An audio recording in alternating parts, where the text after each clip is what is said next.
I just realized that you guys are kind of watching this as it's happening, which is funky, but also awesome because you guys get to see the trials and tribulations that I have to go through to build a tiny house from scratch. Pretty cool, pretty rad. You're welcome. It is about time that I'm finally actually building inside of the tiny house. I just started doing some woodworking, and I realized I did 0 time-lapsing of me putting together what I'm building right now, which is the Murphy bed. A lot of the other things inside of the tiny house built around how the bed is gonna operate. The Murphy bed I am building using these instructions here from Rockler. Really good instructions, by the way.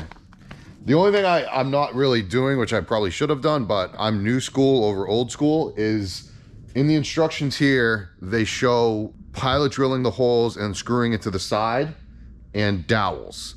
Dowels are great. Biscuits are also great. However, I'm using Craig jig. You know, if anybody understands what Craig, that's Craig jig right there.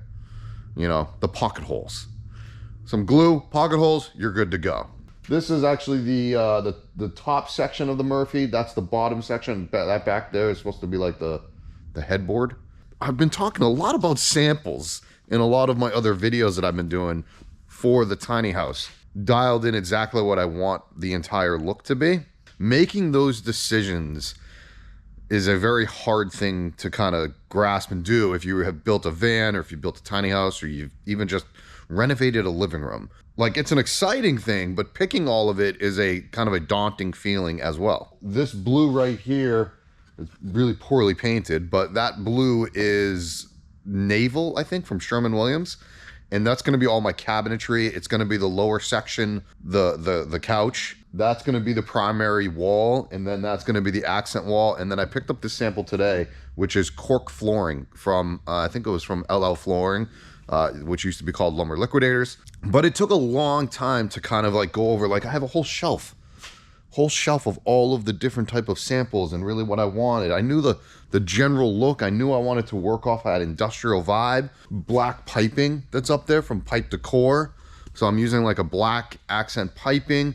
I have that big ductwork that is also going to be painted black, that I'm gonna have vents on the side of it. That's gonna be my air conditioner. All of those things have just been kind of like swirling in my brain the last like 2 months. And it's just like trying to jumble all of that and see it in real life. And is it gonna look good? And then going through Pinterest and Instagram and other social sites to like see what you like and what you don't like in regards to like just pictures and ideas generating and all that stuff. It's finally come to a very close end.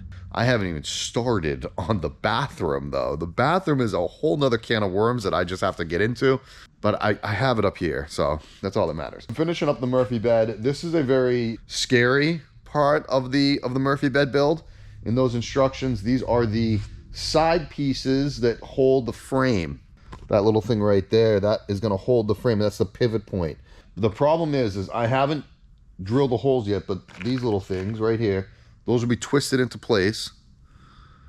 Okay, and then you have like screws that go into that, and that's what holds this plate on. I've marked where all of the things are gonna be drilled, but it's scary because if I'm off by like 1/4 of an inch, then this thing kind of rotates and could screw up the whole bed. Is it the end of the world if I'm a little off? No, because I can just make another one of these panels out of all of the wood that I have right there. Fine, so be it. It's like I put so much effort into each one of these panels. I can actually throw up another one of my shorts that I did of me doing what I like, putting the edge banding on these. I finally started woodworking on the tiny house, and I'm using a lot of plywood, but I wanted a nice clean edge on the side of them. This is my method on edge banding. First, I have to cut all the pieces to size, and that's me cutting the hardwood, which is a 1/4 inch thickness. Then I use some glue to put it onto the edge of the plywood, and I use my trusty brad nailer to nail down. Other methods is you can also use tape or clamps and wait until the glue to dry, which doesn't take long. After that, I spend a very long time sanding. However, I also use the wood glue as a wood filler. I'm going to be painting this at the end, so using wood glue and then sanding it down gives it a nice clean finish. Just a small little tip if anybody wants to do some DIY edge banding. As you can see, a nice clean finish, and when it's all painted, you won't even know that it's plywood. You guys can see it right here. Is I didn't use the iron on. The iron on edge banding, they tend to like chip and crack and kind of rip off over time. This is like a solid poplar piece of wood that you cut down to 1/4 inch. When that's all painted, that's gonna look like a solid surface. It's gonna be beautiful, I hope. There's going to be another wood in those colors that's gonna warm up the space.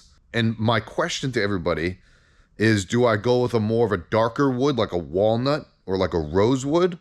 Or do I go with like a lighter tone wood, like a maple? I already have some darker tones in there, so I'm leaning towards a maple. My appliances are stainless steel. This is what has to go through your head when you're planning all this crap. Okay, let me finish this. Probably not gonna record it. I don't wanna screw it up. And I know with the camera on, I feel like an extra added pressure. So let's pick this up after I'm done with this. Okay, and I'm back, and that was actually a great success. Instead of measuring twice and cutting once, like that old saying is, I measured like 100 times and cut once, but it was no cutting, it was actually just drilling. As you can see here, these are all now just bolted down, and I can actually take one of these off.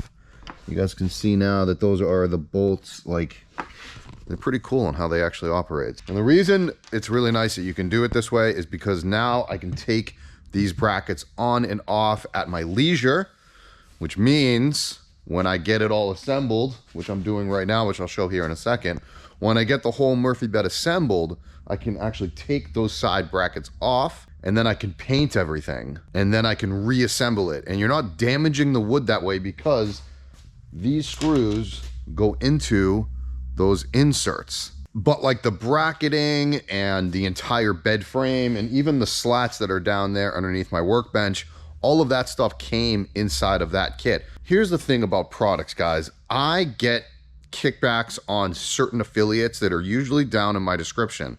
There are some products that I don't get any type of kickback, and I'm just sharing that knowledge with everybody here. I don't get anything from Rockler. This is not a sponsored video. Sometimes when I come across a really cool product or a good thing, I like to share with people. That is the biggest difference that you may see in a content creator or an influencer. I do not like the word influencer. I feel like me saying that word, I am influencing you on buying something. A content creator that is sharing what I personally like and dislike. There are plenty of things out there that I don't like, that if you watch me long enough, you'll see what I do and do not like. Just as another example, I have all of those samples that I was showing you guys before. Those like cool like brick and concrete look thingamajiggies. That's from a company called Wall Theory. LL Flooring, that was another company. I don't get paid by them. The people I am an ambassador for, I'm open and honest about it with you guys. I'm an ambassador for the company that's behind me there, which is HART, the tool company. I love them. I'm not paid monthly by HART by any means. Heck no. But I could have had my choice with pretty much almost any tool company. Why did I go with HART? Because they are very DIY friendly. HART is sold in Walmart, which is everywhere. You know, VanLife and Walmart, they kind of go hand in hand. This is a great tool for all the DIYers or the everyday people out there. 80% of the people aren't going to spend the buku money that would be for a pro level tool. Those are extremely capable. And they have an outdoor line, which I'm gonna be using to level my land. I gotta do a lot of site work to my land to get it up to par for everybody to come and visit. Anyways, but really I'm just doing some pocket holes. You can actually see that I did it down here on the bottom. And I'm gonna run it down here because I need to attach that side piece to boom. So I've already done the pocket holes on the bottom piece that's down here. And then I'll do the bottom, that there, boom, boom, boom. And then I'll do it for the top section here. And then I'll attach it all together, hopefully.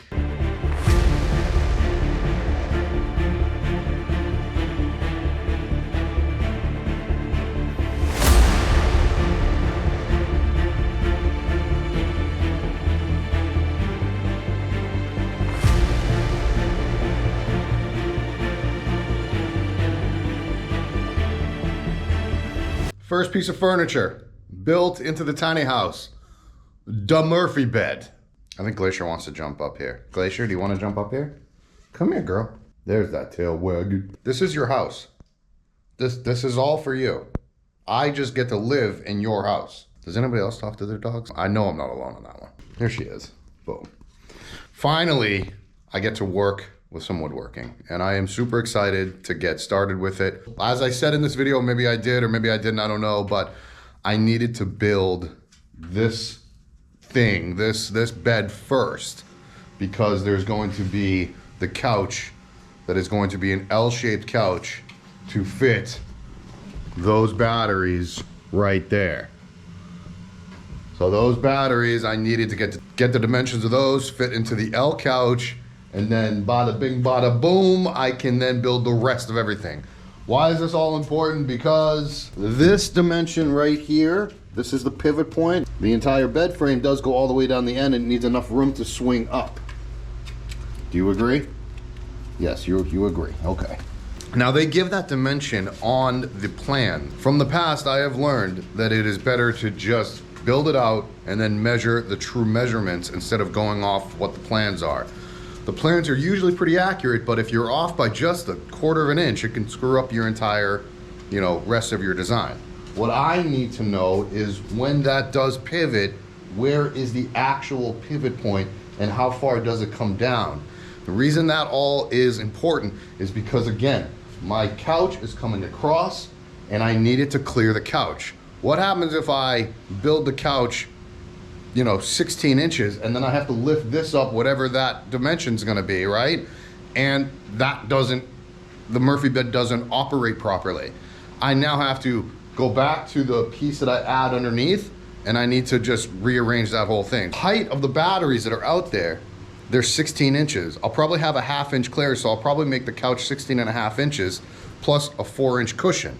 So I'm gonna be sitting at roughly at about 20 inches, give or take, is gonna be the seating of my couch. That's what you gotta do when you do custom built-ins and you're building inside of very, very small spaces. You have to have multi-use furniture. If I wasn't trying to build this off-grid and if I was trying to just hook up to grid power and I was trying to not have these massive batteries in there, then yeah, I would probably do things differently.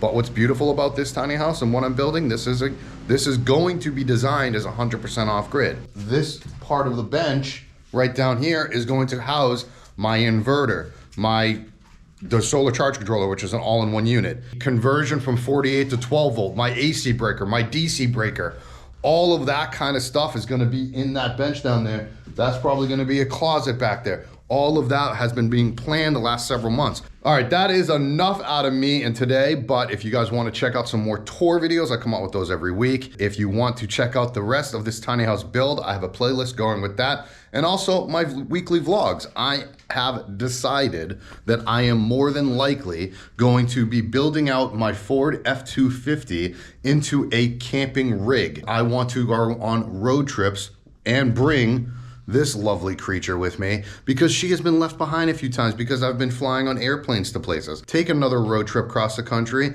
and go to these festivals and events in this year, in 2023. So I wanna make sure I can take my pup, sleep comfortably, and I wanna build out the back as a simple camping design, build, whatever, in an F-250. It's gonna be cool, and I'll probably do that when approaching springtime, and that seriously, it should only take me about a week or two to really build that out. I already have the design up here in the head. Stay tuned for that. Stay tuned for the adventures, the building of the tiny house, and obviously the building and development of the land that I have purchased, all coming onto this channel and all the tours that I show as well. We'll see you next time. Later. I could run through the fire, I could conquer the night. If I can make it, if I try to draw the rain.